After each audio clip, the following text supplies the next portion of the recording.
अभिभावकों ये के लिए कलयुग का प्रभाव है। ये एक कलयुग का प्रभाव है, ऐसा नहीं करना चाहिए। ये हम जरूर प्रार्थना करते हैं कि जो अध्यापक हैं उनको बच्चों के साथ पशुता का प्रयोग नहीं करना चाहिए। पशुता जैसे निर्दयता पूर्वक जो दंड देना है, ऐसा पाया गया है, ऐसा कई जगह पाया गया है कि जिस तरह से विद्यार्थियों को प्रताड़ित किया गया वो पशुता थी। बकाया वो सब ऐसे नहीं होते, और बिना शासन के कोई भी विद्यार्थी उत्तम विद्यार्थी नहीं बन सकता। अगर अभिभावक लोग विद्यार्थियों को डांटने पर, विद्यार्थियों को थोड़ा सा दंड विधान करने पर, टीचर को धमकाते हैं, तो वो ये समझ ले अपने बच्चे के भविष्य पर हम पानी फेर रहे हैं, अपने बच्चे को हम उद्दंड बना रहे हैं, अपने बच्चे को वो साहस दे रहे हैं। ऐसा नहीं करना चाहिए। बिना डांट के उस अवस्था में पढ़ाई में मन नहीं लगता, तो अभिभावक जनों को ऐसा नहीं करना चाहिए। और ये कलयुग का प्रभाव, कभी ऐसा नहीं हुआ घर वाले जाकर और बोले हैं कि आप इसको डांटिएगा, आप इसका जीवन बनाइएगा, ना कि आप डांट नहीं सकते, आप बोल नहीं सकते, तो आप तैयार रहिए। वैसे उद्दंड बच्चे हो जाएंगे कि वो आपको भी गाली देंगे और आपको भी पीटेंगे, घर से निकाल देंगे। महाराज, माँ बाप मानने के लिए तैयार ही नहीं होते कि हमारा बच्चा ऐसा कर सकता। हाँ, इसीलिए वो आगे सब मान जाएंगे, जब उनके साथ व्यवहार होगा वो मान जाएंगे। आजकल के बच्चे कितने उद्दंड होते जा रहे हैं, जबकि विद्या विनयम ददाति, विद्या विनय प्रदान करती है, नम्रता प्रदान करती है। बच्चे उद्दंड होते चले जाते हैं। माता पिता से बच्चे बच्चियां कहते हैं आप अपना देखो, हम सब देख लेंगे। ये क्या है? तो ये वही फल हुआ जो डांटने फटकारने का अवसर आपने नहीं दिया। छोटे से बच्चे को जब डांट फटकार मिलती है।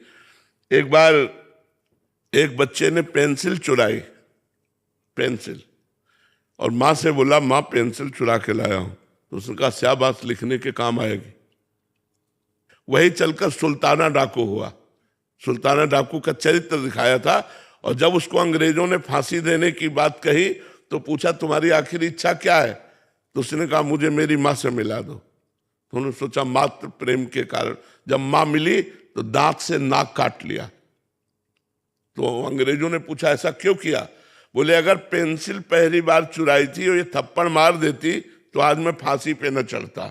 जिसने कहा बहुत अच्छा, तो मैंने समझा अच्छा कार्य है, तो मैं चोरी करने लगा। आज सुल्ताना डाकू हुआ, इतना बड़ा डाकू की फांसी की सजा मिल रही, उसका मूल कारण मेरी माँ है। तो अगर माता पिता बच्चे को शासन नहीं करने देते तो अपने बच्चे के भविष्य को बिगाड़ रहे हैं, पक्की बात। ये आपका ही नहीं, कई अध्यापक प्रिंसिपल आ चुके जो ऐसा प्रश्न कर चुके हैं।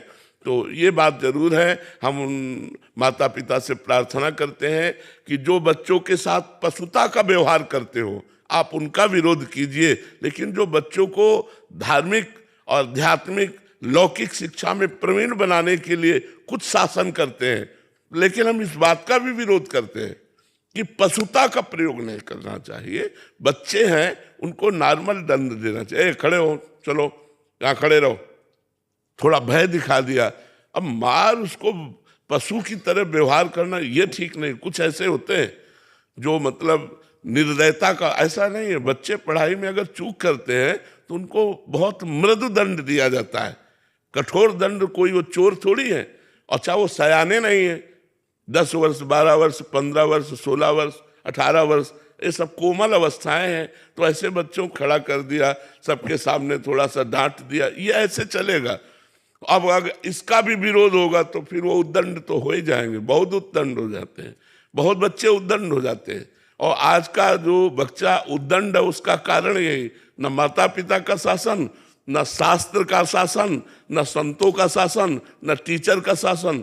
तो फिर क्या, मनमानी आचरणों में उतर जाते हैं, ड्रग्स लेने लगते हैं, हुक्का पीने लगते हैं, गंदे आचरण करने लगते हैं।